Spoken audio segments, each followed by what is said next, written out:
Good morning students. आज हम class 12 की यूनिट 2 स्टार्ट कर रहे हैं, आहार आयोजन, मील प्लानिंग। इसमें हम सबसे पहले इम्पॉर्टेंट टर्म्स करेंगे जो आपके इस पूरी यूनिट में बार बार आएंगी, और आप अगर अंडरस्टैंड एक बार कर लेंगे तो पूरे लेसन में आपको कोई प्रॉब्लम नहीं आएगी।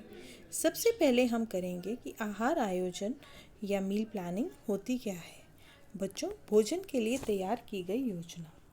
आहार आयोजन एक कला भी है और विज्ञान भी है। कलात्मक ढंग से परोसा गया भोजन प्रत्येक व्यक्ति के लिए आनंददायक होता है।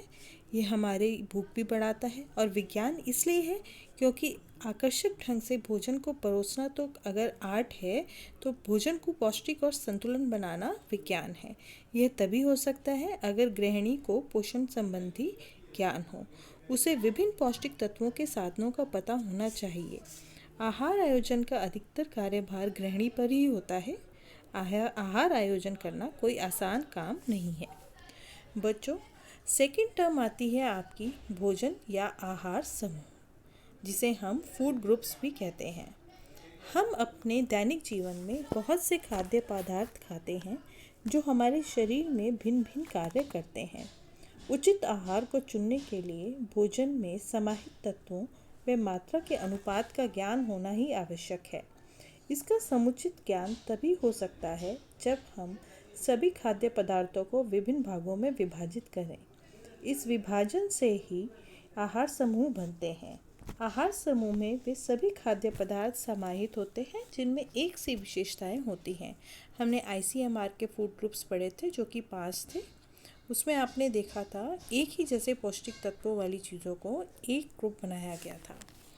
बच्चों, नेक्स्ट आ जाता है आहार संशोधन या आहार परिवर्तन, जिसे हम डाइट मॉडिफिकेशन भी कहते हैं।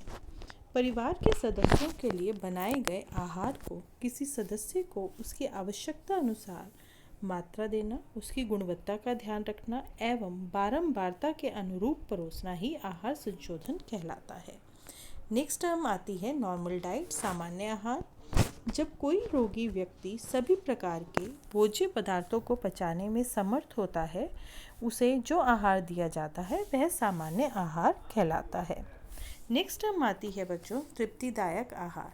तृप्तिदायक आहार यानी कि ऐसा आहार जिसे खाने से तृप्ति एवं संतुष्टि का एहसास होता है।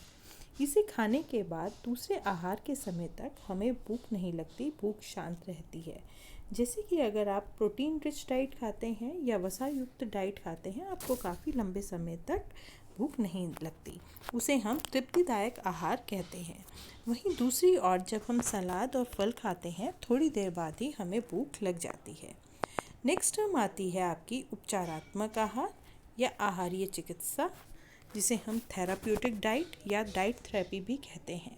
आपने हॉस्पिटल्स में डाइटिशियंस देखी ही होंगी, वो रोगी की डाइट प्लान करती हैं। तो उपचारात्मक आहार है क्या? ऐसा विशिष्ट आहार जो रुग्णावस्था में किसी व्यक्ति विशेष को दिया जाता है ताकि वह जल्दी से सामान्य हो सके। जब सामान्य आहार को हम किसी रोगी विशेष की आवश्यकताओं के अनुरूप चेंज कर देते हैं, परिवर्तित कर देते हैं, और वह डाइट रोगी को आराम दिलाने में सहायक होती है, तो उसे हम आहारीय चिकित्सा कहते हैं। फॉर एग्ज़ाम्पल, अगर हम डायरिया के पेशेंट को रफिज रेशे वाली चीज़ देंगे तो वो उसके लिए हार्मफुल होएगी, उसके दस्त बढ़ा देगी। और वहीं दूसरी ओर जब हम उसे दाल का पानी ORS का घोल देंगे तो वो उपचारात्मक आहार में आएगा। जितनी भी डाइट हम पेशेंट्स के लिए प्लान करते हैं, वो 2-2 घंटे के अंतराल में प्लान की जाती हैं। नेक्स्ट टर्म आती है इम्पॉर्टेंट, वो है खाद्य विनिमय या फूड एक्सचेंज। फूड एक्सचेंज की एक लिस्ट होती है जिसमें सभी फूड ग्रुप्स में सम्मिलित भोज्य पदार्थों के न्यूट्रिटिव वैल्यू दी गई होती है। किसी खाद्य पदार्थ के स्थान पर यदि अन्य खाद्य पदार्थ का प्रयोग करना हो जिसमें एक समान पौष्टिक तत्व हो, तो वह खाद्य विनिमय कहलाता है। फॉर एग्ज़ाम्पल, उदाहरण के तौर पर मक्की के आटे के स्थान पर बाजरे का आटा प्रयोग में लाएं तो हमें लगभग एक जैसे पौष्टिक तत्व प्राप्त होते हैं। इसी तरह अगर हम दूध की जगह दही खाएंगे तो भी हमें सेम पौष्टिक तत्व प्राप्त होंगे। बच्चों, नेक्स्ट टर्म आती है आपकी पूरक आहार। पूरक आहार यानी कि सप्लीमेंट्री फूड। शिशु की आयु में बड़े होने के कारण उसके पौष्टिक तत्वों की आवश्यकता भी बढ़ती जाती है। शिशु अब केवल दूध नहीं लेगा, उसके दूध के साथ साथ दूसरे पौष्टिक तत्वों की भी अगर कमियां उसके अंदर रह जाएंगी तो उन पौष्टिक कमियों को दूर करने के लिए दूध के अतिरिक्त जो आहार शिशु को दिया जाता है हम उसे पूरक आहार कहते हैं। यह 3 प्रकार का होता है: तरल, मसला हुआ कोमल एवं ठोस आहार। तरल पदार्थ के अंदर आते हैं आपके सॉफ्ट कस्टर्ड आ जाएगा, सूजी की पतली खीर आ जाएगी, सूप्स आ जाएंगे, इसके अंदर आपकी पतली पतली खिचड़ी आ जाएगी, दाल का पानी आ जाएगा। मसला हुआ कोमल में आपके मसले हुए सब्जियां जैसे कि उबला हुआ आलू, मैश किया हुआ आलू आ जाएगा, उसके अंदर आपके फल आ जाएंगे मैश किए हुए, और ठोस आहार में आपके सैलेड्स आ जाएंगे, और जो हम नॉर्मल खाना खाना स्टार्ट कर देते हैं वो सारी चीज़ें भी आ जाएंगी। बच्चों, नेक्स्ट है इम्पॉर्टेंट टर्म स्तन्य मोचन यानी कि वीनिंग। वीनिंग क्या होती है?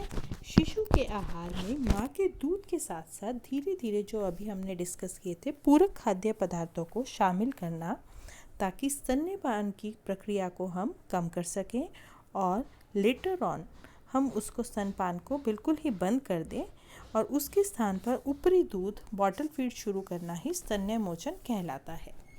बच्चों, अगली टर्म जो आएगी वो है आपकी दैनिक आहार व्यवस्था या daily meal planning. Daily meal planning क्या होती है?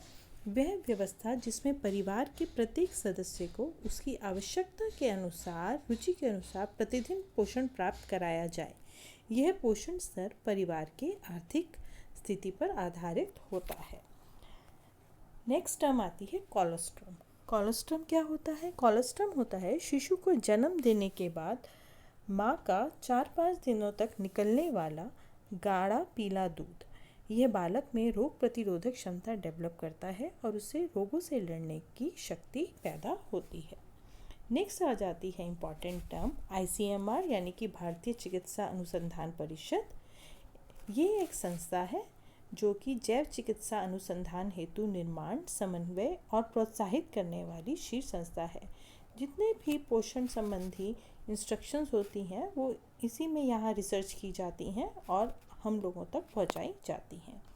आशा करती हूँ आपको ये स्लाइड्स पसंद आई होंगी एवं ये न्यू टर्म समझ आई होंगी। आने वाले लेसन में पूरे लेसन को जब हम आगे कंटिन्यू करेंगे ये टर्म्स आपके लिए बहुत हेल्पफुल रहेंगी।